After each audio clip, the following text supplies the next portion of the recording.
Entre 1939 e 1945, o Oceano Atlântico se tornou um dos teatros de operações mais implacáveis da Segunda Guerra Mundial. A arma que protagonizou essa batalha não era um tanque nem um avião. Era uma máquina de aço capaz de submergir, espreitar em silêncio e destruir comboios inteiros antes de desaparecer novamente sob as ondas. Os alemães a chamavam de Unterseeboot, literalmente barco sob o mar, e o mundo inteiro aprendeu a se referir a ela simplesmente como U-Boot. A frota submarina da Kriegsmarine, a marinha de guerra do Terceiro Reich, se tornou a espinha dorsal do que a Alemanha chamou de a Batalha do Atlântico. O almirante Karl Dönitz, arquiteto da estratégia submarina alemã, projetou as chamadas Rudeltaktik, táticas de matilha de lobos, por meio das quais grupos de submarinos coordenavam ataques noturnos contra os comboios aliados que cruzavam o Atlântico. O paralelo com os lobos não era acidental. Os U-Boot rondavam em bandos, atacavam em sincronia e se dissolviam na escuridão antes que os contratorpedeiros pudessem responder. A imprensa aliada os batizou de Lobos Cinzentos, e o nome ficou marcado para sempre naquelas silhuetas alongadas e escuras. Durante os primeiros anos da guerra, entre 1940 e 1942, os comandantes de U-Boot viveram o que eles mesmos denominariam a Época Feliz.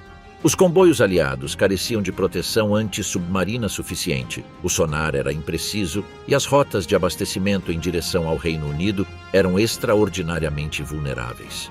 Mês após mês, os registros de naufrágios se acumulavam: petroleiros, cargueiros, navios de transporte de tropas. O almirante Dönitz calculava que, se pudesse afundar 700 mil toneladas de carga por mês, a economia de guerra britânica entraria em colapso. Em alguns meses de 1942, essa cifra foi superada de longe. Mas a maré mudou. Os aliados aprimoraram suas técnicas de radar, começaram a decifrar os códigos navais alemães através do projeto Ultra, aumentaram a cobertura aérea com aviões de longo alcance e refinaram suas cargas de profundidade. Em 1943, o equilíbrio se inverteu bruscamente. Os submarinos alemães começaram a ser caçados com uma eficácia devastadora. Dos 1.171 U-Boot que a Alemanha construiu ao longo do conflito, 783 foram afundados. Morreram aproximadamente 30 mil dos 40 mil submarinistas que tripularam essas embarcações. A taxa de mortalidade na força submarina alemã foi a mais alta de qualquer força combatente da Segunda Guerra Mundial, e esse dado marca profundamente a psicologia dos homens que, em maio de 1945, receberam a ordem de se render. Para entender o que aconteceu nas costas argentinas em 1945, é fundamental compreender quantos submarinos restavam nas mãos alemãs quando a derrota chegou e em que condições se encontravam seus tripulantes. Quando a Alemanha capitulou, em 8 de maio de 1945, a Kriegsmarine contava com pouco mais de 300 unidades submarinas operacionais ou semi-operacionais. Seus tripulantes eram homens jovens, muitos com apenas 20 anos de idade, que passavam semanas ou meses no mar, que tinham recebido a notícia da rendição pelo rádio e que enfrentavam uma decisão que ninguém havia previsto para eles: o que fazer com o submarino, com a tripulação, com as próprias vidas. A guerra que os havia definido tinha terminado. A paz que começava era incerta e, para muitos deles, aterrorizante. Os U-Boot da Segunda Guerra Mundial não eram simplesmente máquinas de guerra. Eram comunidades fechadas de homens que tinham convivido durante semanas em espaços de dimensões claustrofóbicas, submetidos a pressões físicas e psicológicas extremas. Um submarino tipo 7C, o mais comum da frota alemã, media 67 metros de comprimento e abrigava uma tripulação de entre 44 e 52 homens em um espaço onde a privacidade era inexistente, o oxigênio escasseava em imersões prolongadas e o perigo de morte era uma constante. Os homens que sobreviveram a anos de patrulhas nessas condições desenvolveram entre si laços de extrema lealdade e uma desconfiança em relação ao exterior que influenciou diretamente as decisões que tomaram ao final da guerra. A Operação Regenbogen e o caos da capitulação. Em 8 de maio de 1945, o grande almirante Karl Dönitz tornado sucessor designado de Hitler após o suicídio do ditador em 30 de abril, comunicou por rádio a rendição incondicional das forças alemãs a todos os comandantes de U-Boot que ainda navegavam. O texto da comunicação era curto e definitivo. A Alemanha havia deixado de combater. Os submarinos deveriam emergir imediatamente, hastear a bandeira preta ou um pano escuro como sinal de rendição e se dirigir ao porto aliado mais próximo. Antes que essa ordem chegasse, existia outra.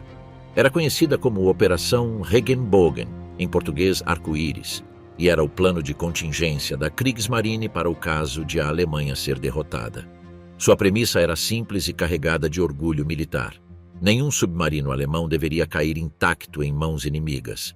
Uma vez recebido o sinal, os comandantes deveriam afastar suas embarcações das costas, inutilizar todos os instrumentos e, depois, destruir ou afundar o submarino em águas profundas. A honra da marinha ficava assim preservada, mesmo que no fundo do mar. O que aconteceu nos dias seguintes a 8 de maio foi, rigorosamente, uma mistura de obediência, desobediência e confusão. Dönitz nunca transmitiu a palavra-chave que ativaria a Operação Regenbogen de maneira oficial, porque fazê-lo teria violado os termos da rendição acordados com os aliados. No entanto, muitos comandantes agiram por iniciativa própria.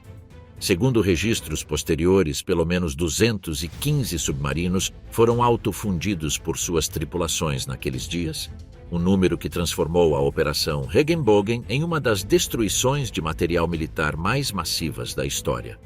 Os aliados, que esperavam se apossar de uma frota considerável de U-Boot modernos para estudar sua tecnologia, ficaram profundamente contrariados. O restante dos submarinos teve destinos variados. Alguns se dirigiram a portos escandinavos ou espanhóis. Outros emergiram diante de costas britânicas ou americanas e se entregaram.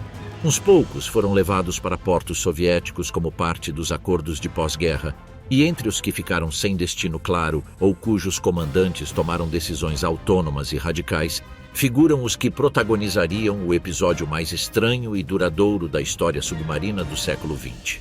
A viagem ao Atlântico Sul rumo à Argentina. Para os historiadores, o que veio a seguir não é de todo surpreendente, porque a Argentina não era um destino escolhido ao acaso. Ao longo dos anos de guerra, a simpatia de setores importantes do governo e das forças armadas argentinas em relação ao eixo tinha sido notória.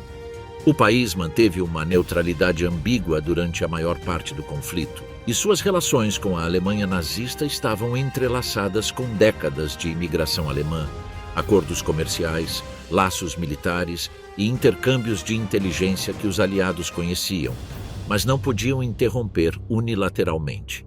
Para os marinheiros alemães que navegavam pelo Atlântico Sul em maio de 1945, a Argentina representava a possibilidade de uma rendição em melhores termos do que os esperariam em um porto soviético ou mesmo em um americano.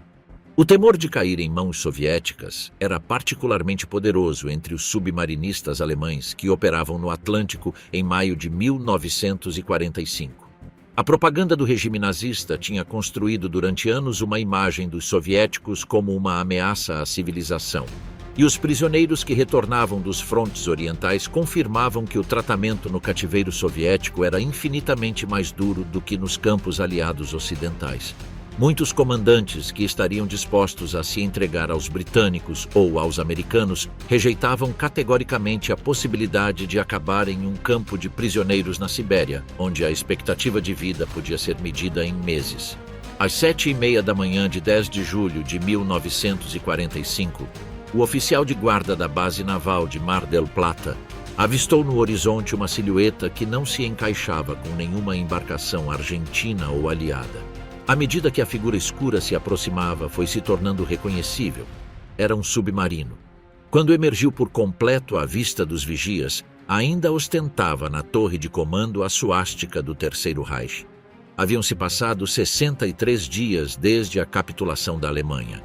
Era o U-530, um submarino do tipo 9C-40, uma das classes mais avançadas e de maior autonomia produzidas pela indústria naval alemã.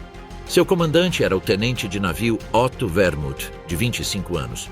A tripulação consistia em 54 homens. O submarino havia partido da base norueguesa de Kristiansand antes do fim oficial da guerra e estava há quase 2 meses navegando pelo Atlântico sem contato com nenhuma autoridade em direção à América do Sul. O que chamou a atenção dos oficiais argentinos desde o primeiro momento foi uma ausência. O U-530 chegou sem documentação. Wermuth havia ordenado destruir os registros de navegação, o diário de bordo e os documentos de identificação do submarino antes de entrar no porto. Tampouco estavam seus torpedos. Os 22 torpedos que deveria carregar a bordo tinham desaparecido, sem que o comandante oferecesse uma explicação satisfatória sobre o destino deles. O bote salva-vidas de borracha também faltava. E embora o armamento de convés tivesse sido lançado ao mar antes da rendição, algo esperado em uma operação desse tipo, a soma de todas essas ausências pintava um quadro que os interrogadores não podiam ignorar. Wermuth declarou que, em 12 de maio, 4 dias após a capitulação alemã, foi surpreendido pela notícia da rendição enquanto navegava em alto mar. Diante da incerteza sobre o destino que o esperaria se entregasse aos soviéticos ou até mesmo aos americanos, submeteu a decisão a uma votação entre seus tripulantes. A maioria escolheu a Argentina. Segundo sua versão, a travessia desde as costas europeias até o Atlântico Sul foi direta, sem escalas nem desembarques. Mas as datas não batiam. Entre 12 de maio e 10 de julho, havia 59 dias, um período de tempo excessivo para a distância percorrida, mesmo levando em conta as limitações de velocidade de um submarino que navegasse em sua maior parte submerso. Os especialistas navais consultados pelos aliados durante os interrogatórios concordaram que o tempo disponível teria permitido pelo menos uma escala ou uma operação adicional antes da rendição. O governo argentino informou ao mundo sobre a rendição naquele mesmo dia. A notícia gerou uma comoção internacional imediata. As potências aliadas exigiram acesso à tripulação e ao submarino. Os Estados Unidos, em particular, exerceram uma pressão diplomática intensa. Não estavam dispostos a aceitar que um U-boot alemão simplesmente se entregasse a uma nação neutra e ficasse fora do alcance das investigações de pós-guerra. Em 16 de julho, Wermuth assinou formalmente a ata de rendição perante as autoridades navais argentinas. O pavilhão argentino foi hasteado no mastro do submarino. 4 dias depois, o U-530 foi rebocado em direção a Rio Santiago, onde 33 tripulantes americanos vindos de avião assumiram o controle da embarcação. A tripulação alemã foi transferida provisoriamente para a ilha Martin Garcia e depois enviada aos Estados Unidos para interrogatórios mais exaustivos. Os interrogatórios se prolongaram por meses e se estenderam a Washington e Londres. As perguntas eram sempre as mesmas. Quem o U-530 havia desembarcado antes de sua rendição? Onde estavam os torpedos? Por que faltava o bote salva-vidas? O que o submarino fazia durante aquelas semanas de tempo não explicado? Wermuth respondeu sempre com a mesma história. Não havia desembarcado ninguém, não tinha havido escalas, os torpedos tinham sido lançados ao mar como medida de precaução antes de entrar no porto. Nada disso foi provado ou desmentido de maneira conclusiva. Quando Otto Wermuth e Heinz Schäfer foram confrontados cara a cara no campo de prisioneiros para verificar a coerência de suas declarações, os interrogadores constataram que os 2 oficiais não se conheciam previamente e que seus relatos, embora separados, eram consistentes entre si. O destino final do U-530 foi definitivo. Em novembro de 1947, em águas diante do Cabo Cod, Massachusetts, o submarino alemão foi utilizado como alvo de práticas de artilharia pelo submarino americano USS Toro. O Lobo Cinzento, que havia cruzado o Atlântico em silêncio com seus mistérios a bordo, afundou definitivamente no fundo do Oceano Atlântico Norte, levando consigo qualquer evidência que pudesse ter permanecido em seu casco. 5 semanas após o U-530 se render em Mar del Plata, em 17 de agosto de 1945, o radar das embarcações argentinas que retornavam ao porto detectou outro sinal. Era um submarino emergindo na escuridão a poucas milhas da costa. O caça-minas, a RAPI, e o submarino, a R Assalta, foram enviados para interceptá-lo. Quando chegaram à sua posição, encontraram o U-977 esperando por eles na superfície, com uma pequena delegação de marinheiros alemães no convés. O comandante do U-977 era Heinz Schäfer, um oficial de 25 anos que havia estabelecido, quase por acidente, um recorde que não foi superado na história dos submarinos convencionais. 66 dias de imersão contínua, navegando desde as costas da Noruega até o Atlântico Sul sem vir à superfície.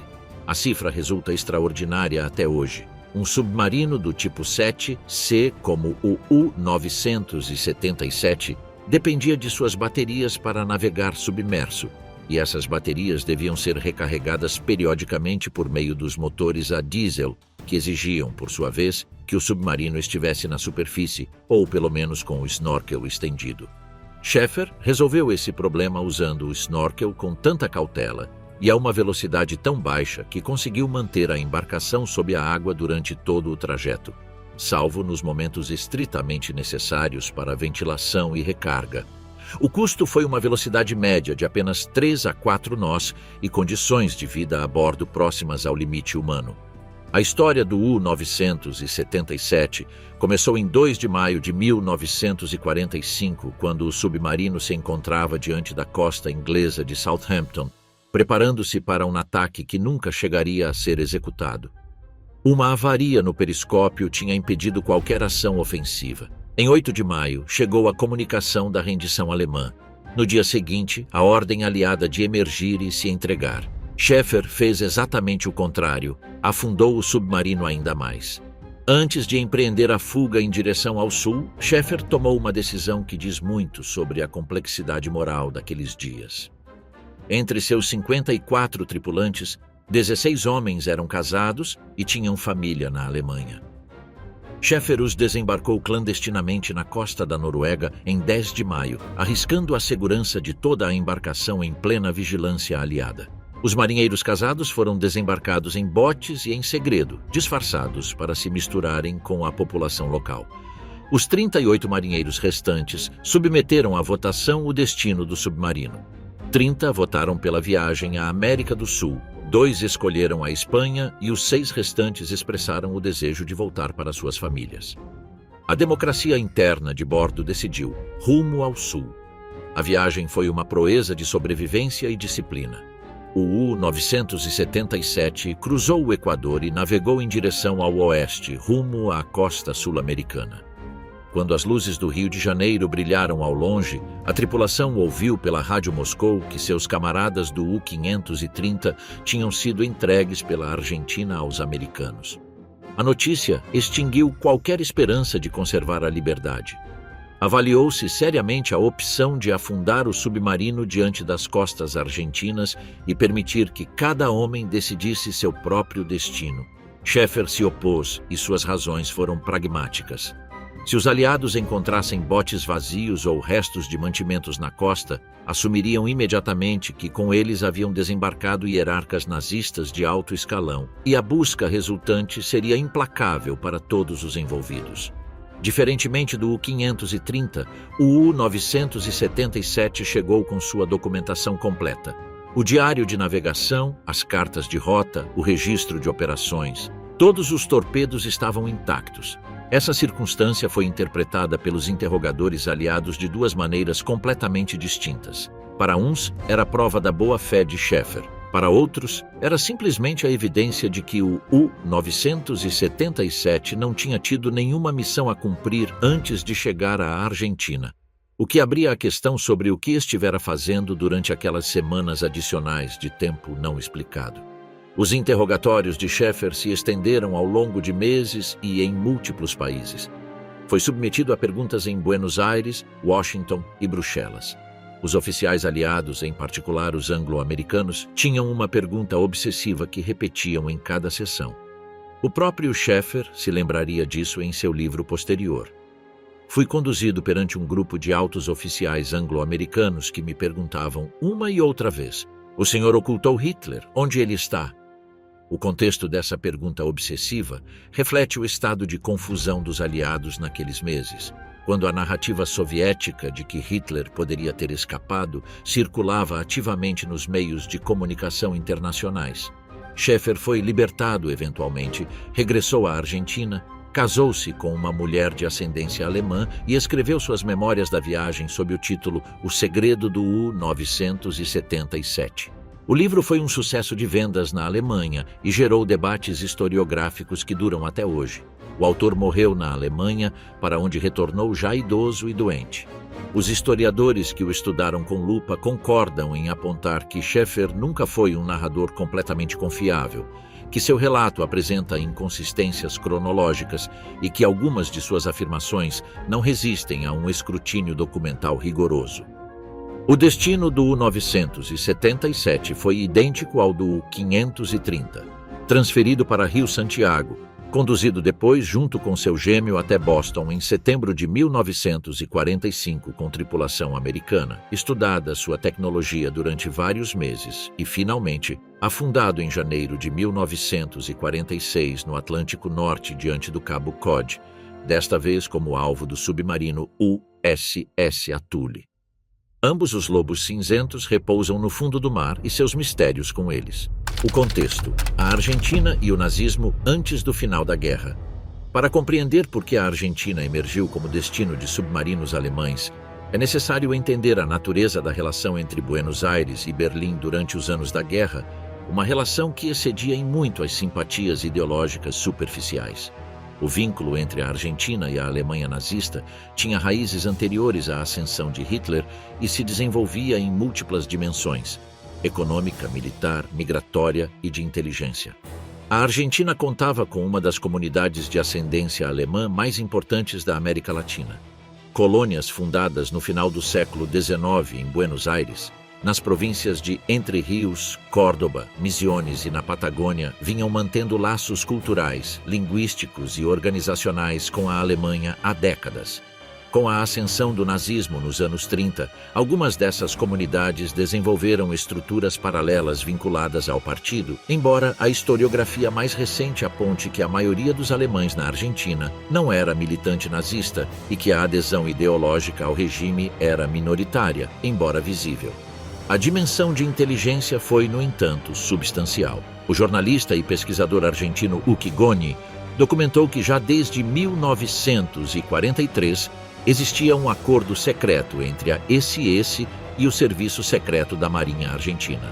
O mecanismo era simples. A Argentina facilitava a documentação a agentes da SS para que pudessem operar livremente na América do Sul, onde gerenciavam uma extensa rede de espionagem e inteligência econômica. Em troca, Buenos Aires recebia informações sobre seus países vizinhos. Esse acordo criou uma infraestrutura de confiança mútua que se manteria ativa após o término da guerra.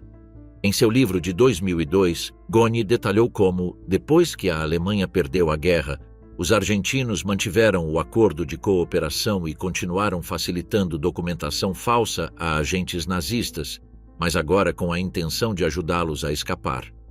No plano político, a Argentina se destacou por uma neutralidade que os aliados consideravam suspeita. O governo do presidente Ramon Castillo e depois o regime militar surgido do golpe de junho de 1943 mostraram abertamente suas simpatias pelo eixo, bloquearam repetidamente as pressões aliadas para que o país cortasse relações com a Alemanha e permitiram que em território argentino operassem redes de propaganda nazista, agentes de inteligência alemã e representantes comerciais do Terceiro Reich. Somente em 27 de março de 1945, quando a derrota da Alemanha já era absolutamente inevitável, a Argentina declarou guerra ao eixo, um gesto que os aliados qualificaram como tardio e insuficiente. O coronel Juan Domingo Perón exercia uma influência crescente no governo militar desde 1943 e era visto com profunda desconfiança pelos aliados. Quando Perón foi eleito presidente em fevereiro de 1946, a postura do governo em relação aos refugiados europeus de pós-guerra, incluindo criminosos de guerra nazistas, tornou-se abertamente permissiva. Sob seu governo, a Argentina construiu ativamente uma rede de acolhimento para nazistas que escapavam dos julgamentos de Nuremberg e da perseguição aliada. As Ratlines, termo em inglês que pode ser traduzido como Rotas dos Ratos, foram os canais clandestinos que permitiram a milhares de criminosos de guerra nazistas escapar da Europa nos anos imediatamente posteriores à guerra. A Argentina foi o destino principal dessas redes e a estação de chegada do que a historiografia chamou de a fuga nazista para a América do Sul. As estimativas mais documentadas calculam que entre 5.000 e 9.000 criminosos de guerra nazistas e colaboracionistas conseguiram chegar à América do Sul. A Argentina acolheu a maior parte, entre 5.000 e 6.000 pessoas. O Brasil recebeu entre 1.500 e 2.000. O Chile entre 500 e 1.000. O restante se dispersou entre Paraguai, Bolívia, Equador e outros países. Muitos dos que chegaram ao Brasil, ao Chile ou a outros destinos sul-americanos haviam transitado primeiro pela Argentina, que atuou como um hub regional para a distribuição de refugiados. A organização dessas rotas era mais complexa do que os mitos populares sugerem. A narrativa da Odessa, uma organização clandestina da SS projetada para evacuar seus membros, tem sido questionada seriamente pelos historiadores especializados. O professor Bill Niven, da Universidade Nottingham Trent, apontou que não existe evidência convincente de que a Odessa tenha existido como organização centralizada. O que de fato existiu foi uma constelação de redes menores, em grande parte independentes, que operavam com o objetivo comum de evacuar nazistas em fuga. Uma dessas redes, a mais documentada, passava pelo Vaticano. O sacerdote bósnio-croata Krunoslav Draganović, com acesso às estruturas caritativas católicas em Roma, organizou uma das hotlines mais eficazes.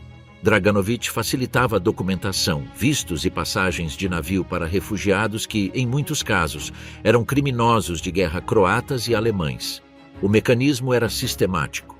O fugitivo chegava a Roma com uma identidade falsa, obtinha um documento do Comitê Internacional da Cruz Vermelha como pessoa deslocada, recebia uma passagem de navio a partir de Gênova e chegava a Buenos Aires com documentação suficiente para solicitar residência.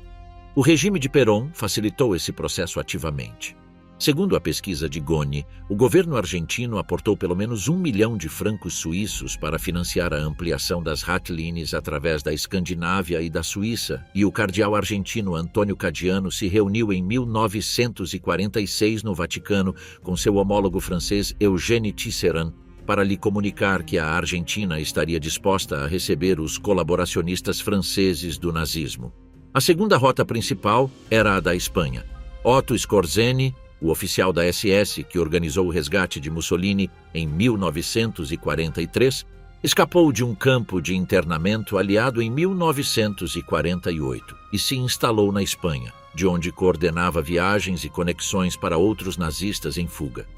Skorzeny realizou inúmeras viagens à Argentina, onde chegou a trabalhar como assessor de segurança e guarda-costas de Eva Perón.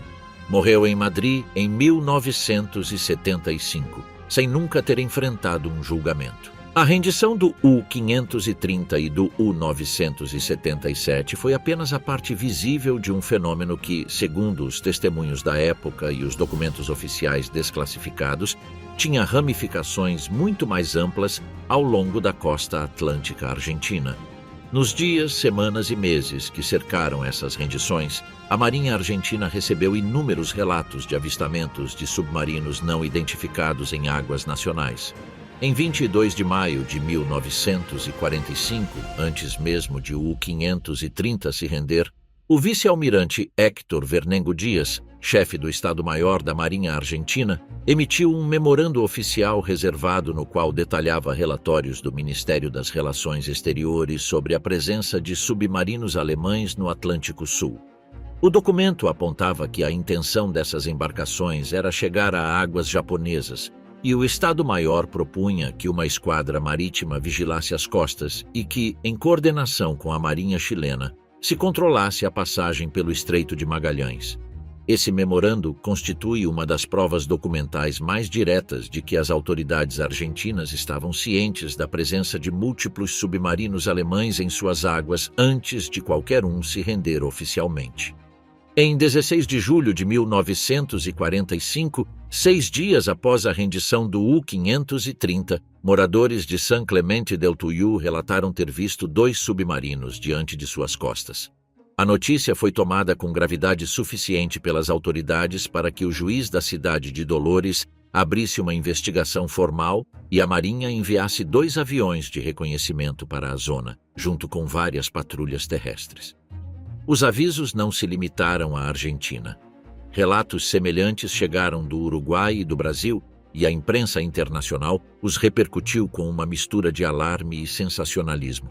Em Mar del Sud, localidade costeira de Buenos Aires, residentes relataram ter visto periscópios emergindo diante de suas praias durante vários dias de julho e agosto de 1945. Outros testemunhos falavam de botes vazios e tanques metálicos lançados pelo mar perto da estância La Husen, uma propriedade de considerável extensão na costa portenha que pertencia a alemães. Os testemunhos da região de Necochea e Quequén eram especialmente numerosos, habitantes que se lembravam, anos depois, de terem visto atividades estranhas, luzes e movimentos de botes na costa durante aquelas semanas. O que é incontrovertível é que existem documentos oficiais argentinos que registram relatos de presença submarina e que esses documentos são anteriores a qualquer construção midiática posterior. A documentação oficial confere a esses relatos uma base que não pode ser descartada unicamente por sua antiguidade ou pela dificuldade de distingui-los dos testemunhos contaminados pela narrativa conspiratória posterior.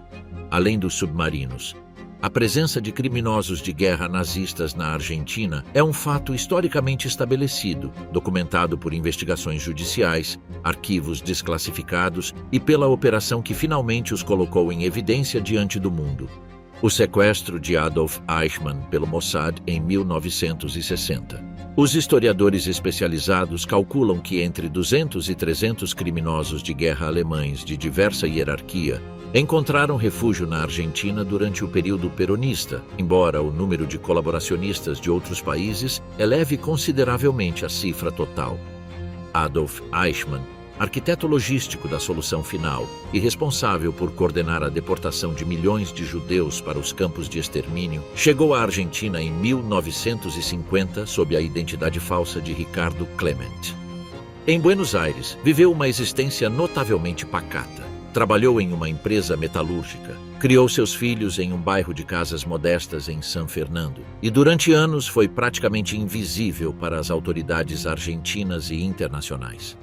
O embaixador alemão em Buenos Aires, Werner Juncker, não apenas sabia quem era Eichmann, mas também havia facilitado passaportes alemães para sua esposa e filhos.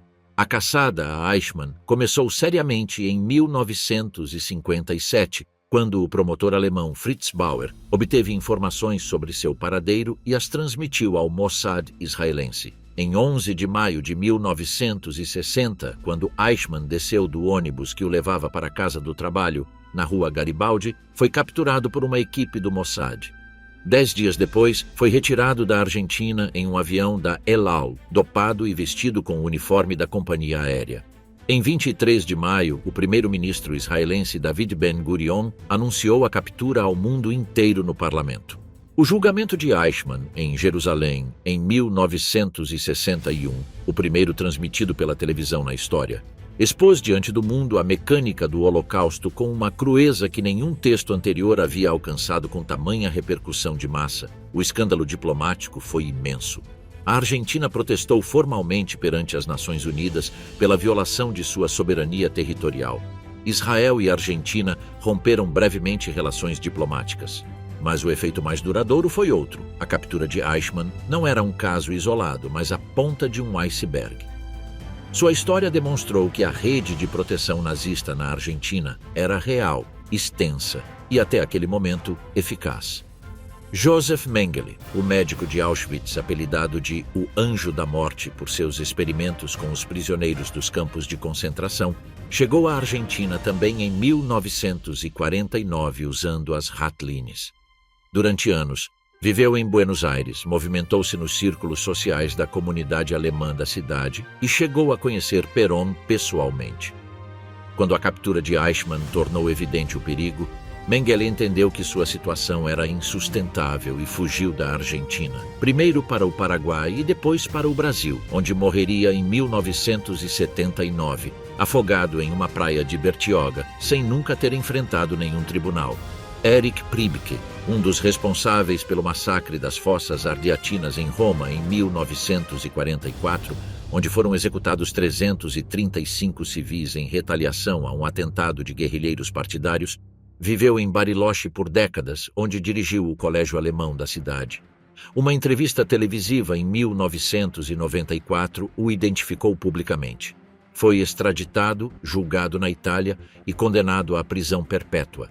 Morreu em 2013 em Roma, sob prisão domiciliar, aos 100 anos, sendo um dos últimos criminosos de guerra nazistas a receber uma condenação judicial. A lista completa de criminosos de guerra que passaram pela Argentina no pós-guerra ocupa volumes inteiros de pesquisa histórica.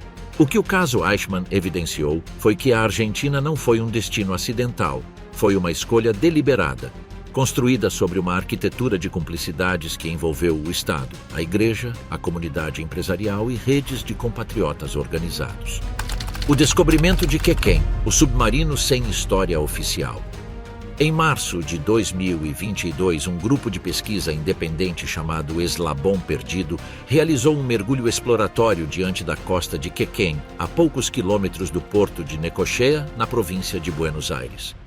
Guiados pelo testemunho de um jovem cujo avô havia narrado ter presenciado, décadas atrás, um desembarque noturno nas praias de Costa Bonita e Arenas Verdes, os mergulhadores desceram a 28 metros de profundidade. O que encontraram foram ferros retorcidos e estruturas metálicas deformadas, sem qualquer registro em cartas náuticas. Os membros do Eslabão Perdido reportaram o achado à Prefeitura Naval Argentina.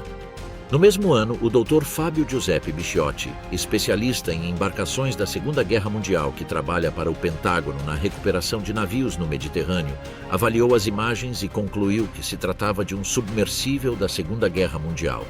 As estruturas identificadas incluíam escotilhas de pressão, uma escotilha inclinada com o diâmetro característico das cargas de torpedos, cabeços de amarração e correntes próprias dos U-Boot da Kriegsmarine. A comparação com as dimensões conhecidas dos diferentes tipos de U-Boot apontava para um modelo de aproximadamente 80 metros de comprimento por 10 de largura, o que correspondia a um submarino tipo 9, a mesma classe do U-530.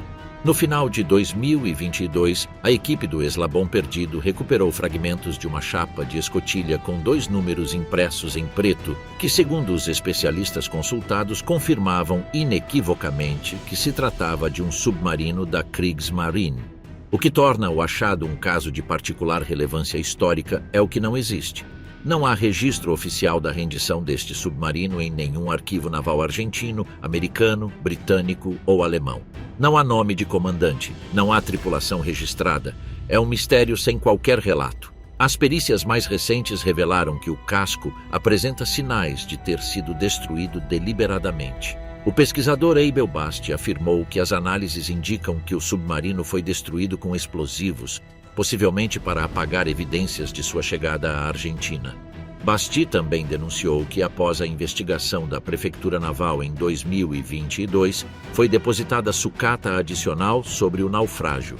Essa acusação não foi provada nem refutada pelas autoridades competentes e abre interrogações sobre se existe algum interesse ativo em manter a história desse submarino fora do registro oficial.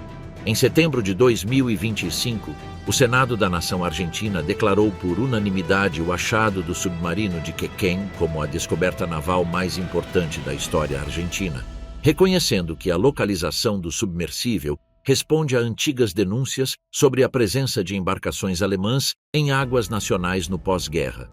O reconhecimento legislativo unânime representou uma virada significativa em relação às posturas oficiais anteriores, que durante décadas haviam minimizado ou negado a presença de submarinos nazistas não registrados em águas argentinas. Vários quilômetros ao sul de Quequén, no Golfo San Matias, a província de Rio Negro guarda outro conjunto de testemunhos e indícios.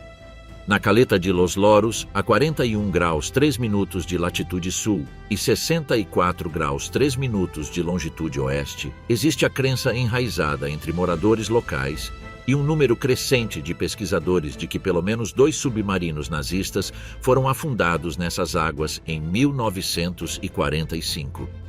Os testemunhos que sustentam essa hipótese são variados e abrangem décadas. Gisela Bosch de Paesani, uma moradora de Bahia Creek, Relatou até a sua morte que, em uma manhã de meados de 1945, viu da cozinha de sua casa, localizada sobre um penhasco, um submarino emergindo da água.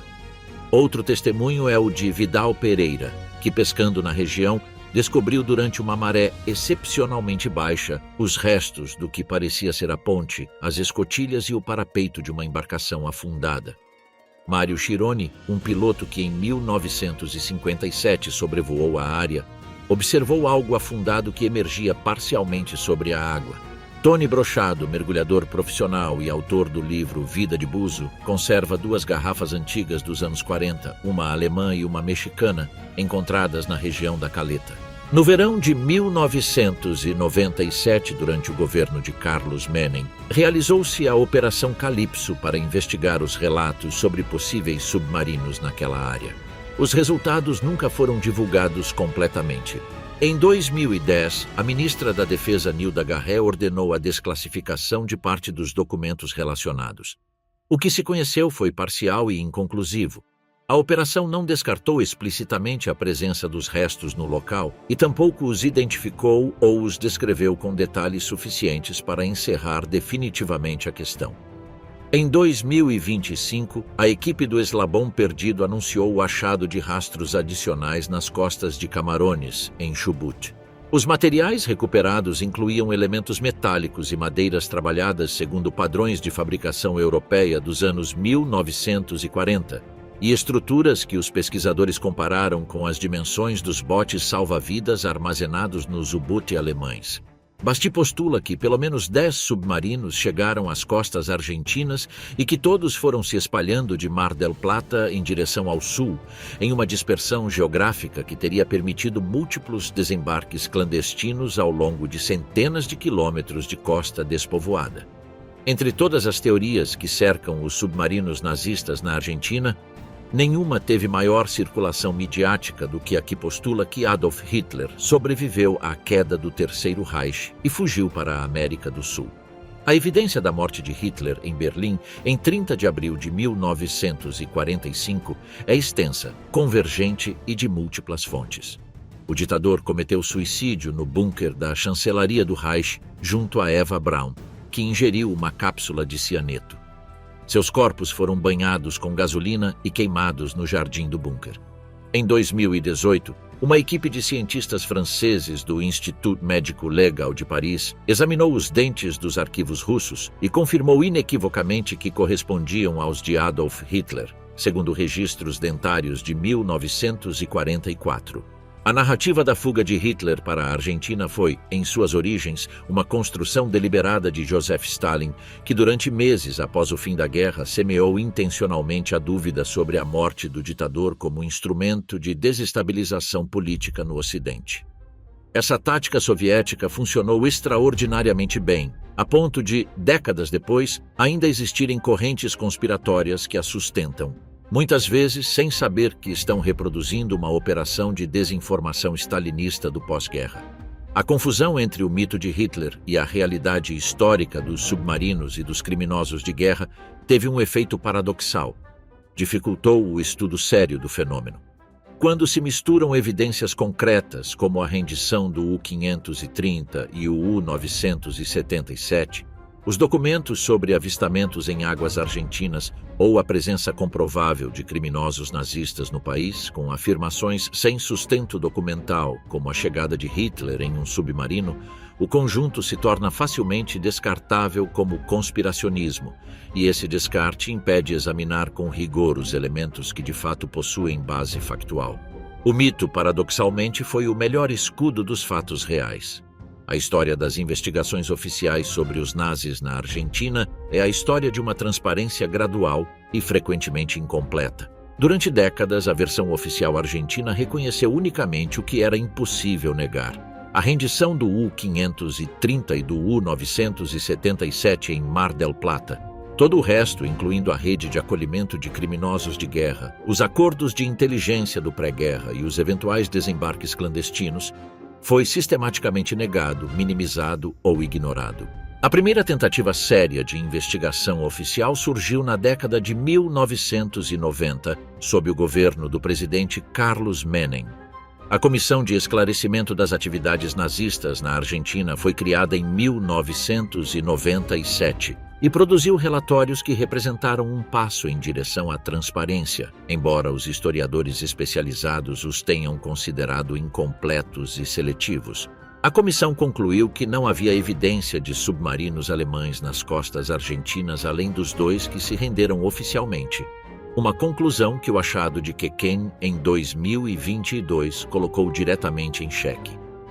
O pesquisador Ronald Newton, que apresentou perante essa comissão um relatório sobre as atividades clandestinas da Marinha Alemã em águas argentinas entre 1930 e 1945, estabeleceu uma base documental séria que, no entanto, não foi aproveitada nas conclusões finais. Os arquivos desclassificados em outros países trouxeram luz adicional. Os documentos do Office of Strategic Services, precursor da CIA, e do FBI, muitos deles desclassificados desde os anos 1990, mostram que as agências de inteligência americanas estavam plenamente cientes da chegada de nazistas à Argentina e da tolerância do governo de Perón. Em alguns casos, a CPMI-Media sabia onde estavam escondidos criminosos como Eichmann muito antes de o Mossad capturá-los, mas preferiu não compartilhar essa informação para não comprometer outras operações ou relações diplomáticas durante a Guerra Fria. Os arquivos alemães também trouxeram peças importantes. O Bundesarchiv conserva documentação sobre os movimentos de vários U-Boot nas semanas posteriores a 8 de maio de 1945, embora com lacunas notáveis para aqueles submarinos cuja documentação foi destruída antes da rendição. A reconstrução das rotas exatas do U-530 nas semanas entre a sua partida e a sua chegada a Mar del Plata continua sendo impossível com base nos documentos disponíveis porque esses papéis foram jogados ao mar antes da rendição. Esse vazio documental intencional é, em si mesmo, um dado histórico que os pesquisadores não podem ignorar. Os submarinos fantasma, os 50 U-Boot sem destino conhecido. Quando se somam todos os submarinos alemães cujo destino está documentado até 8 de maio de 1945, seja porque foram afundados em combate, porque se autofundiram na Operação Regenbogen, porque se renderam em portos aliados ou porque seu fim foi registrado de alguma maneira, aparece uma lacuna. Há aproximadamente 50 U-Boot, dos quais não existe registro documentado de seu destino final. 50 submarinos, cada um com sua tripulação, seus armamentos e seus possíveis passageiros, que simplesmente desaparecem dos registros históricos. Essa lacuna é o ponto de partida para qualquer discussão rigorosa sobre os submarinos nazistas na Argentina. Não são cifras inventadas, são os números que resultam da comparação dos inventários de construção da Kriegsmarine com os registros de perdas e rendições documentadas. A possibilidade de que alguns desses 50 submarinos tenham chegado à América do Sul não é uma teoria da conspiração. É uma hipótese razoável que tem como ponto de partida dados reais e verificáveis. O registro da Operação Deadlight, que foi o nome dado pelos aliados ao afundamento controlado de 116 U-Boot alemães capturados em portos europeus entre novembro de 1945 e fevereiro de 1946, fornece um inventário parcial do que esteve sob controle aliado.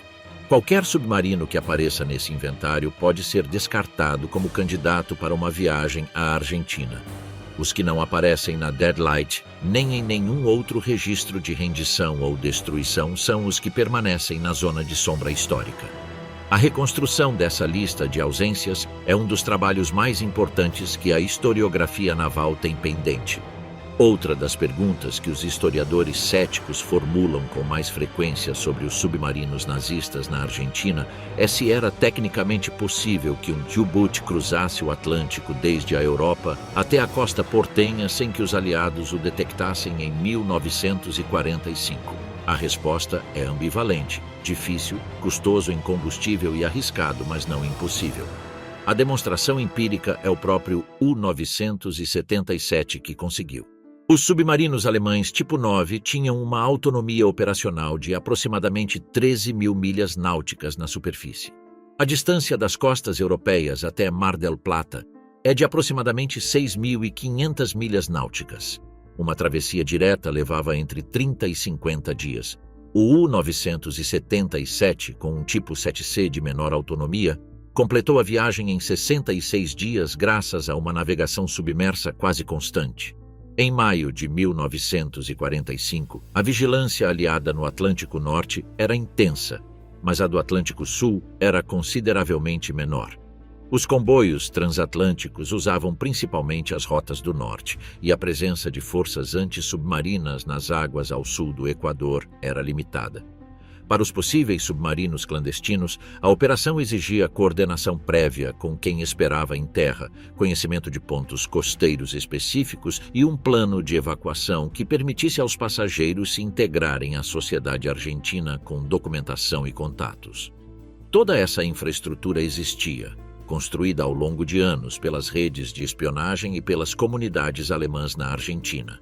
O que os registros disponíveis não permitem afirmar com certeza é se essa infraestrutura foi efetivamente ativada com esse propósito específico antes das rendições oficiais ou se operou unicamente através dos canais terrestres das Hatlines que são documentalmente conhecidos. Há mais de 80 anos dos fatos, o estado dos arquivos relacionados aos submarinos nazistas na Argentina continua sendo fragmentário.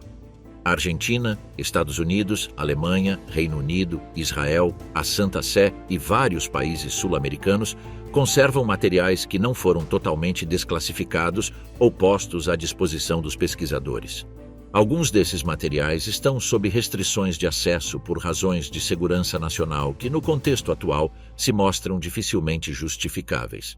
A arqueologia subaquática oferece hoje instrumentos que em 1997, quando se realizou a Operação Calypso, não existiam ou eram muito mais limitados.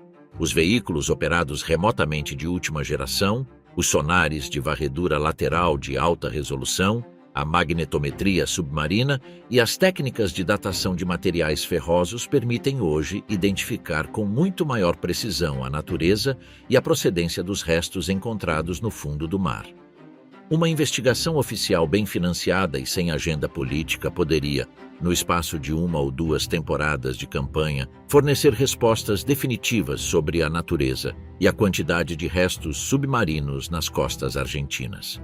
O problema, apontam os que trabalham na área, não é tecnológico, mas político. Uma investigação que confirmasse a presença de múltiplos submarinos nazistas nas costas argentinas, que identificasse suas tripulações ou seus passageiros e que documentasse a cumplicidade estatal argentina em seu acolhimento, abriria perguntas históricas, morais e possivelmente legais que setores da sociedade e do establishment político preferem manter fechadas.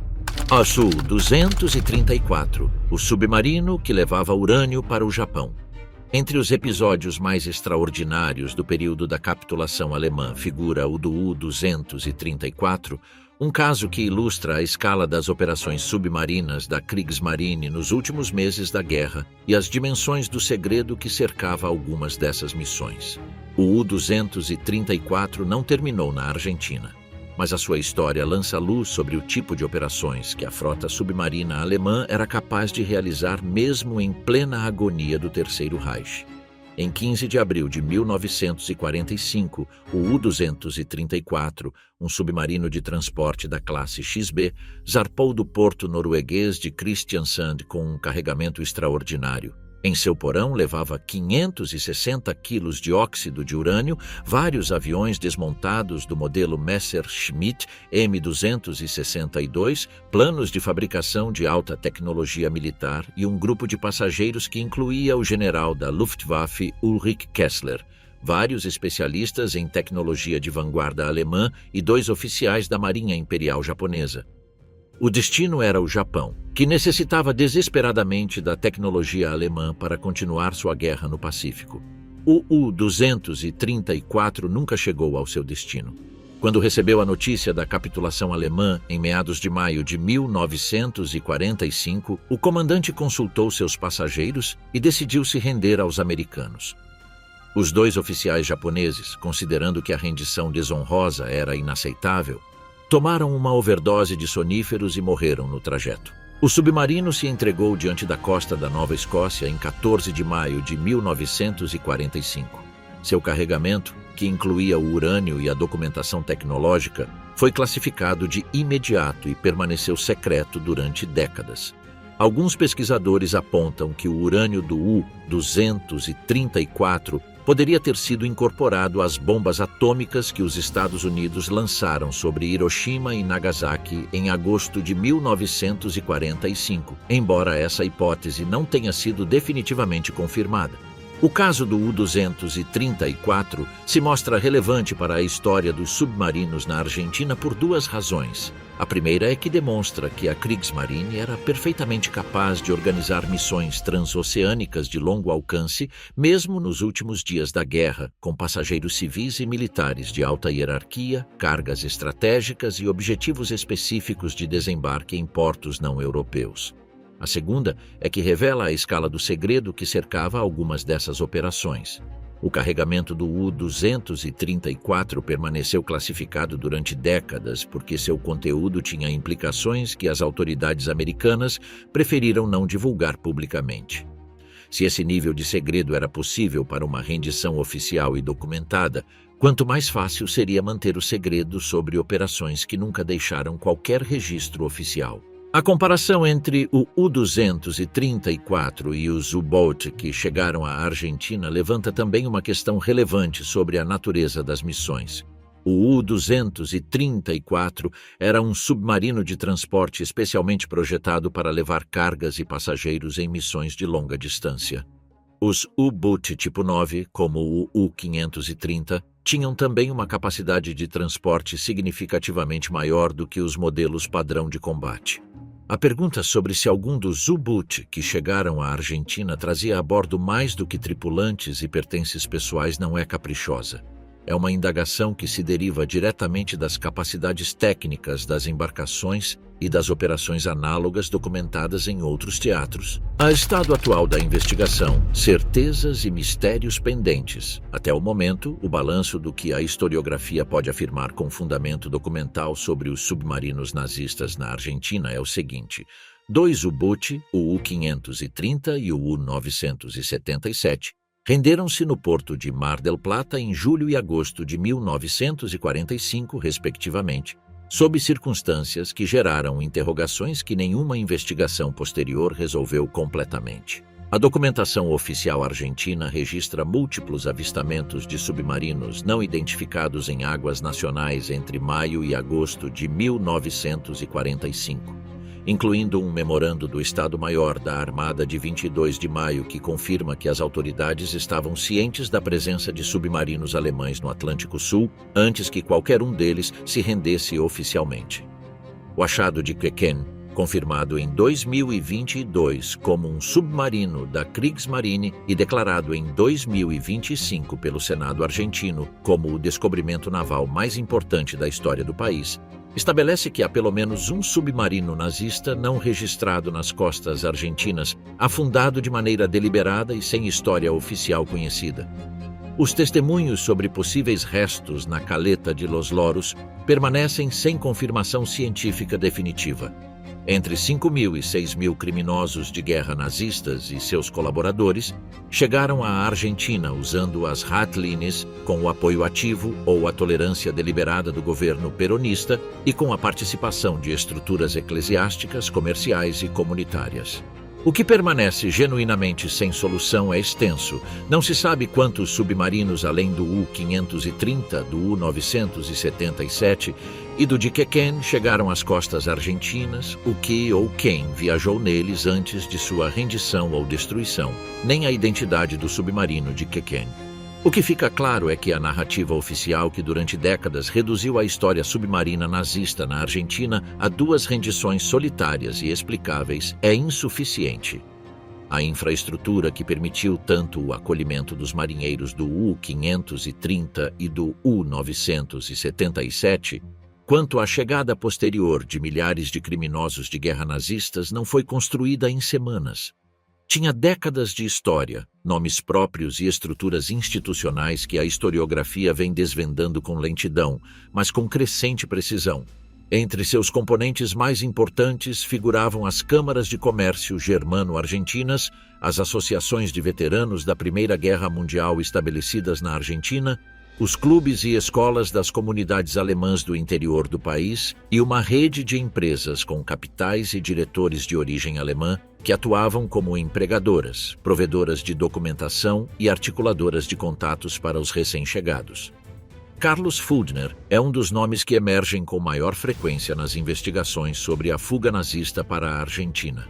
Argentino de origem alemã, agente da SS durante a guerra, Fuldner foi a figura-chave na arquitetura de acolhimento do governo peronista para os refugiados nazistas. Ele operava a partir do Ministério das Relações Exteriores argentino, com autorização direta do governo de Perón, viajava para a Europa para coordenar rotas e documentação e supervisionava a chegada dos refugiados a Buenos Aires. O próprio Klaus Eichmann, filho de Adolf, recorreu a Fuldner em busca de ajuda quando seu pai foi capturado pelo Mossad, o que confirma a centralidade desse personagem na rede de proteção nazista na Argentina. A comunidade alemã de Bariloche merece uma menção específica. A cidade patagônica, fundada no final do século XIX em parte por colonos de origem alemã e suíça, tornou-se no pós-guerra um dos pontos de acolhimento mais destacados de expatriados alemães, alguns deles com passados que preferiam manter em silêncio. A própria presença de Erich Priebke durante décadas em Bariloche, onde dirigiu o colégio alemão da cidade, é a ilustração mais conhecida desse fenômeno. Priebke não se escondeu, lecionou na escola local, era uma figura conhecida na comunidade, e apenas a exposição midiática de 1994 revelou ao mundo quem ele realmente era. A pergunta implícita é quantos outros casos semelhantes, sem a mesma exposição final, continuam desconhecidos. O papel da Igreja Católica Argentina nesse emaranhado não se limitou à facilitação das ratlines a partir de Roma. No interior do país, paróquias e congregações religiosas com forte presença alemã atuaram em alguns casos como redes de integração para os recém-chegados, facilitando seu estabelecimento em comunidades rurais ou urbanas, onde podiam se misturar com a população local de ascendência germânica.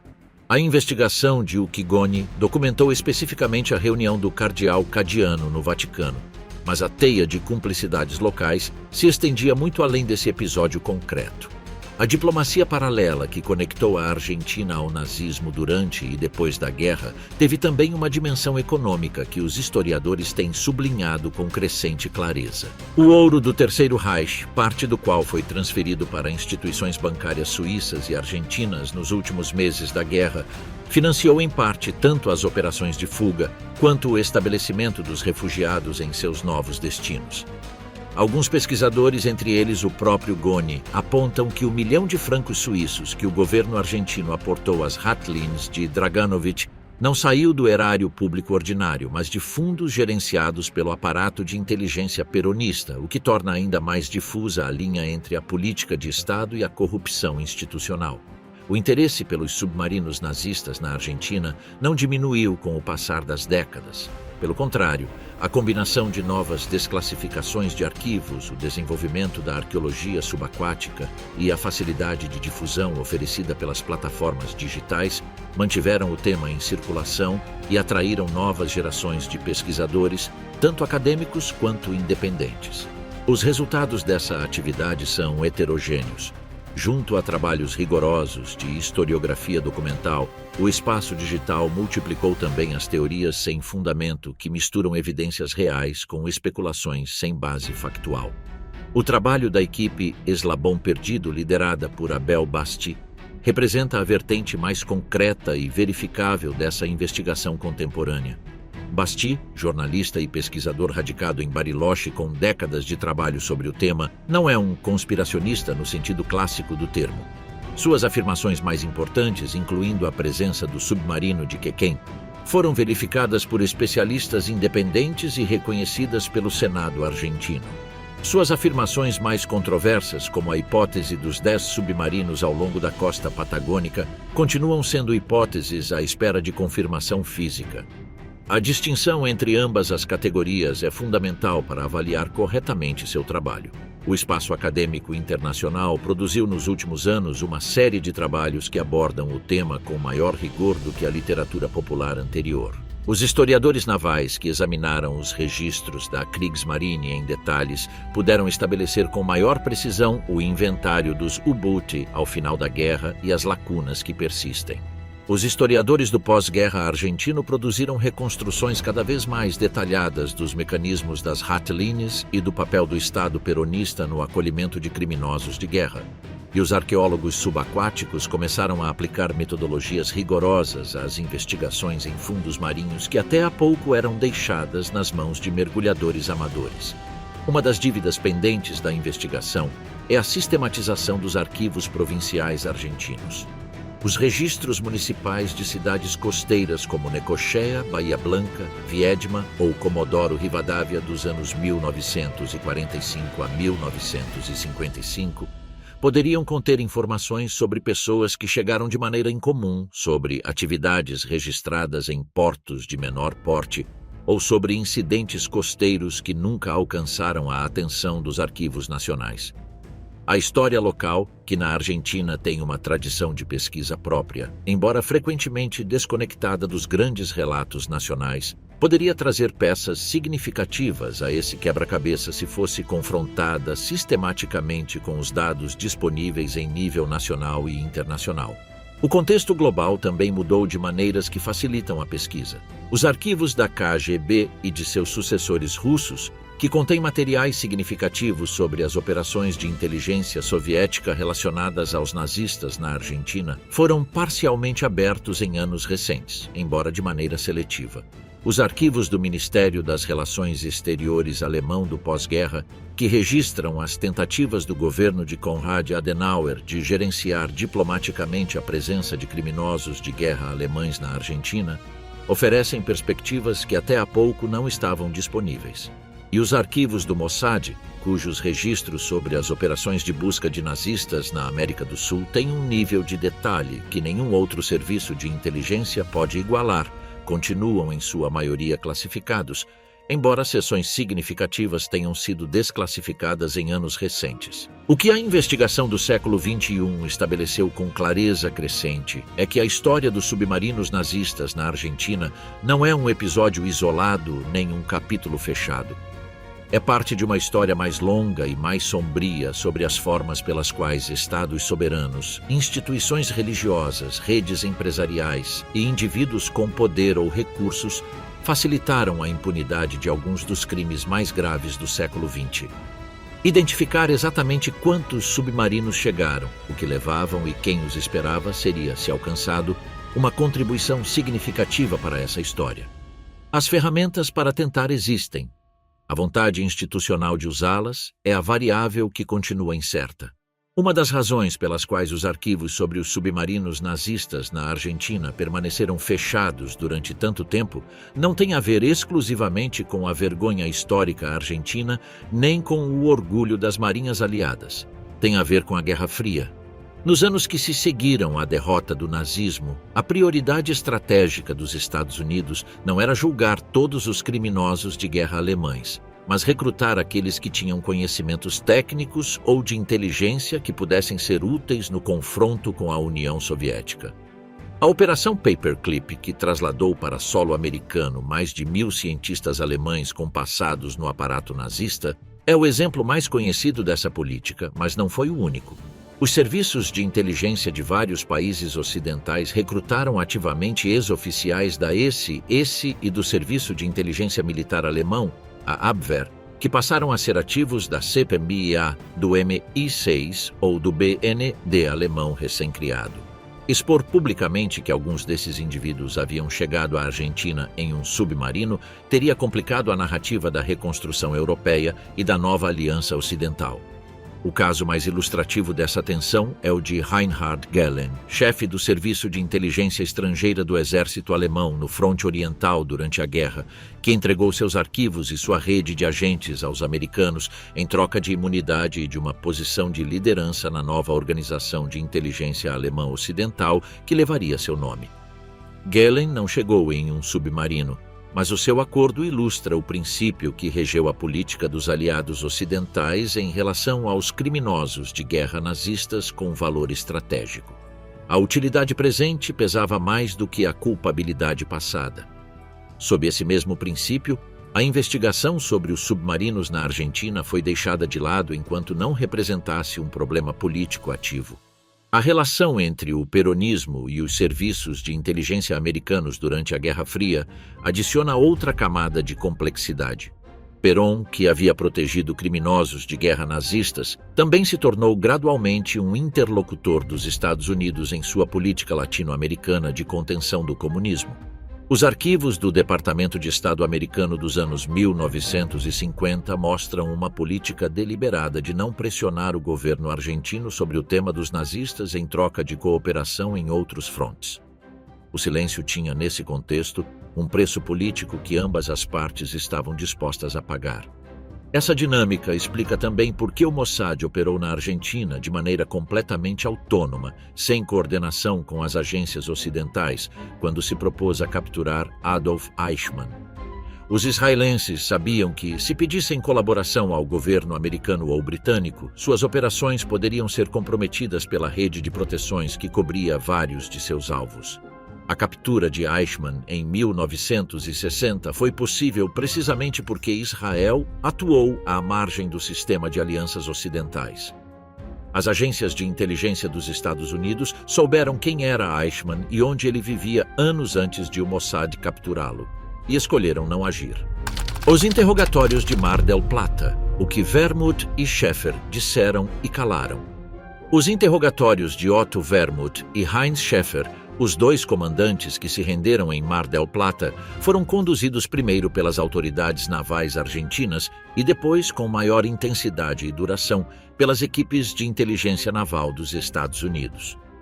As transcrições desses interrogatórios, que permaneceram classificadas durante décadas, oferecem uma janela direta para as contradições que cercaram a rendição de ambos os submarinos. Wermuth manteve durante todos os seus interrogatórios a versão de uma travessia direta das águas europeias até a Argentina, sem escalas nem operações intermediárias. No entanto, os interrogadores apontaram em seus relatórios internos que várias de suas respostas eram evasivas ou diretamente contraditórias quando lhe perguntavam pelo período compreendido entre 12 de maio e 10 de julho. A questão dos torpedos foi particularmente espinhosa. Wermuth declarou tê-los lançado ao mar para aliviar o submarino, uma explicação que os especialistas navais consideraram tecnicamente implausível, dado o estado do U-530 quando chegou ao porto. Jogar 22 torpedos operacionais pela borda em alto mar não era uma prática habitual nem uma operação simples. A explicação alternativa de que os torpedos haviam sido descarregados antes da rendição em algum ponto da costa foi a que os interrogadores apontaram em seus relatórios, mas nunca conseguiram provar. Schäfer, por sua vez, foi consideravelmente mais habilidoso em seus interrogatórios. Sua versão dos fatos era coerente no essencial e estava respaldada pela presença dos documentos do U-977 intactos, o que tornava muito mais difícil atacar sua credibilidade. As únicas inconsistências que os interrogadores puderam apontar foram geográficas. Algumas das posições que Schäfer citou em seu relato de navegação não coincidiam perfeitamente com as rotas que os analistas consideravam mais prováveis. Mas nenhuma dessas inconsistências foi suficiente para demonstrar que ele tivesse realizado qualquer escala ou desembarque. Schäfer saiu de seus interrogatórios sem acusações, regressou à Argentina, estabeleceu-se no país, casou-se com uma mulher argentina e viveu lá pelo resto de sua vida. Publicou em 1952 suas Memórias da Travessia, intituladas O Segredo do U-977, nas quais manteve até o fim sua versão de uma viagem direta. Os relatórios finais da inteligência naval americana sobre ambos os submarinos concluíram que não havia evidência suficiente para proceder criminalmente contra nenhum dos dois comandantes, mas que as circunstâncias da rendição do U-530, em particular, deixavam perguntas sem resposta. Esses relatórios não foram desclassificados em sua totalidade até bem entrado o século XXI, e sua leitura completa adiciona nuances que a narrativa simplificada das rendições voluntárias não inclui. Ao longo de décadas que se seguiram à guerra, vários ex-tripulantes dos U-Boot que passaram pela Argentina concederam entrevistas ou publicaram memórias que lançam luz adicional sobre os fatos. A maioria desses testemunhos coincide nos pontos centrais da versão oficial, mas contém detalhes que os relatórios militares não registravam. Alguns desses detalhes mostram-se perturbadores no contexto do que hoje se sabe sobre a presença de nazistas na Argentina. Vários ex-tripulantes do U-530 descreveram em entrevistas concedidas anos depois a sensação de terem sido esperados em Mar del Plata. O acolhimento que receberam foi notavelmente amistoso para se tratar da rendição de um submarino de uma potência derrotada. Os oficiais argentinos que os receberam falavam alemão, conheciam a terminologia naval alemã e pareciam perfeitamente confortáveis interagindo com marinheiros da Kriegsmarine. Esse nível de preparação não surgia espontaneamente. Era o resultado de anos de contato, intercâmbio e, em alguns casos, treinamento compartilhado entre as marinhas alemã e argentina antes da guerra. Os testemunhos dos 16 marinheiros que Schaefer desembarcou na Noruega em 10 de maio de 1945, antes de empreender sua travessia em direção à Argentina, são também significativos. Vários deles relataram que Schaefer os informou de sua intenção de navegar em direção à América do Sul antes que todos tivessem a oportunidade de decidir se queriam continuar ou não. Os que escolheram ficar na Europa o fizeram sabendo que o U-977 se dirigia à Argentina. Esta cronologia, que situa a decisão de navegar para a Argentina nos dias imediatamente posteriores à capitulação, é coerente com um planejamento prévio, embora não prove por si só que existisse um plano organizado de cima. A figura de um dos passageiros do U-530, cuja identidade não pôde ser definitivamente estabelecida, reaparece em vários testemunhos de ex-tripulantes. Distintos relatos coincidem em que o submarino transladou durante parte de sua travessia pelo menos um indivíduo que não era membro regular da tripulação e que desembarcou antes da chegada oficial a Mar del Plata. Se este relato for exato, esse desembarque teria ocorrido em algum ponto da costa argentina, o que implicaria que Wermuth mentiu deliberadamente aos interrogadores quando declarou uma travessia direta. A identidade desse passageiro, se é que existiu, é um dos mistérios que mais interesse gera entre os pesquisadores do tema. O Atlas Naval do pós-guerra, o papel da Espanha e os mistérios que o mar guarda. A geografia da costa argentina oferece condições que, sob a perspectiva de um comandante de submarino que tentasse realizar um desembarque clandestino em 1945, mostravam-se extraordinariamente favoráveis. A província de Buenos Aires tem mais de 1.200 quilômetros de litoral atlântico, com extensos trechos de praias desertas e escassa vigilância costeira. A Patagônia estende essa costa por mais 3.000 quilômetros adicionais em direção ao sul, com uma densidade populacional ainda menor e uma presença militar que, em 1945, era praticamente nula em muitos pontos. Os portos de menor porte ao longo da costa portenha, como San Clemente del Tuyú, Las Toninas, Mar de Ajó, Santa Teresita ou Claromecó, careciam em 1945 de equipamentos de vigilância comparáveis aos de Mar del Plata ou Bahia Blanca. Os radares navais instalados pela Argentina durante a guerra cobriam principalmente as aproximações dos portos maiores e as rotas de navegação comercial, não os trechos intermediários da costa. Um submarino que conhecesse essa topografia de vigilância podia se aproximar da superfície nessas regiões com um risco significativamente menor do que nos acessos aos portos principais.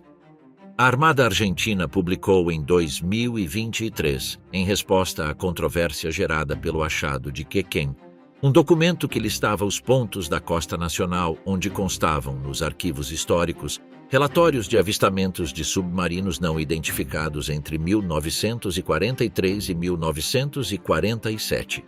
A lista incluía 23 pontos geográficos distribuídos desde a foz do Rio da Prata até o Estreito de Magalhães. Nenhum desses pontos foi investigado com tecnologia subaquática moderna. O documento foi entendido pelos pesquisadores independentes como um reconhecimento implícito de que os arquivos oficiais continham muito mais informações do que o Estado argentino havia admitido no passado. A investigação dos fundos marinhos nas zonas onde se registraram avistamentos impõe desafios técnicos específicos. As costas portenhas têm fundos relativamente rasos, o que facilita a detecção com sonar de varredura lateral, mas também significa que os destroços que estão há 80 anos nesse ambiente foram submetidos a processos de corrosão e soterramento sedimentar. Um submarino afundado em 1945 a 20 ou 30 metros de profundidade poderia estar hoje completamente coberto pelo sedimento, com apenas as partes mais salientes do casco visíveis para os instrumentos de detecção.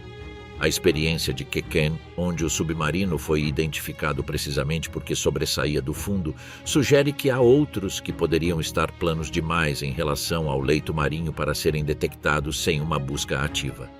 Entre as ratlines que conectaram os criminosos de guerra nazistas à Argentina, a Espanha desempenhou um papel de articulação que a historiografia demorou a reconhecer com a clareza que merece.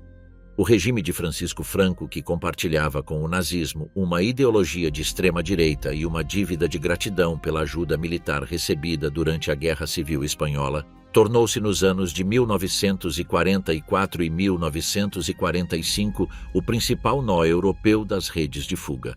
Os agentes que organizavam os traslados em direção à América do Sul utilizavam Madrid, Vigo e, sobretudo, os escritórios da Cruz Vermelha Internacional em Barcelona como pontos de trânsito onde os refugiados obtinham os documentos necessários para continuar a viagem. Otto Skorzeny, o comandante da SS que liderou o resgate de Mussolini em 1943, foi um dos coordenadores das ratlines na Espanha. Instalado em Madrid desde 1950 com a proteção direta do regime franquista, Skorzeny atuou durante anos como contato entre os antigos membros da SS dispersos pela Europa e as redes de acolhimento na América do Sul. A pesquisadora Susanne Heim e o historiador Gerald Steinacher documentaram em detalhes o papel de Skorzeny nessas operações, que incluíam não apenas o traslado de pessoas, mas também a transferência de ativos financeiros que os nazistas haviam acumulado durante a guerra. O banco Deutsch-Argentinisches Kreditinstitut, com sede em Buenos Aires e filiais na Espanha, atuou, segundo vários pesquisadores, como canal de transferência de fundos entre os ativos nazistas na Europa e as contas na Argentina que financiavam o acolhimento dos refugiados. As conexões entre essa instituição e o aparato financeiro do governo peronista foram apontadas já nos relatórios de inteligência dos anos 1940, mas não foram investigadas judicialmente até muito mais tarde, quando os principais responsáveis já haviam morrido ou estavam idosos demais para serem processados. Para os submarinos, a Espanha representava uma possibilidade técnica além de logística. Os portos de Vigo e El Ferrol, na Galícia, e em menor medida os de Cádiz e Cartagena, no sul peninsular, estavam suficientemente afastados dos centros de vigilância antissubmarina aliada no Atlântico Norte para permitir um reabastecimento clandestino de combustível. A Marinha Espanhola havia colaborado ativamente com a Kriegsmarine durante a guerra, permitindo que os submarinos alemães usassem portos espanhóis para se reabastecerem. Em 1945, essa colaboração poderia ter continuado de maneira informal para uma última série de viagens, embora as evidências documentais específicas desse uso sejam escassas. O Atlântico Sul é um oceano imenso e relativamente pouco explorado em seus fundos costeiros. As costas portenhas e patagônicas se estendem por milhares de quilômetros de praias, penhascos e fundos marinhos que, em sua maior parte, não foram submetidos a nenhum rastreamento sistemático com as tecnologias disponíveis hoje. Se em 2022 um grupo de pesquisa privado encontrou os restos de um submarino nazista a 28 metros de profundidade diante de Necochea, por meio de uma expedição relativamente modesta, a possibilidade de que existam achados adicionais em zonas ainda não exploradas é concreta. Os povos costeiros da província de Buenos Aires e da Patagônia conservam uma memória oral sobre o que ocorreu nesses meses de 1945, que, em muitos casos, nunca foi sistematizada nem confrontada com os arquivos disponíveis. Idosos que lembram o que seus pais ou avós viram, Pescadores que conhecem fundos marinhos com anomalias nunca reportadas oficialmente, registros paroquiais ou municipais que talvez contenham referências a pessoas que chegaram de maneira incomum nesses anos. A história submarina do pós-guerra na Argentina tem camadas que a pesquisa acadêmica e jornalística mal começou a remover. 2 submarinos se renderam, pelo menos mais um afundou sem deixar história conhecida.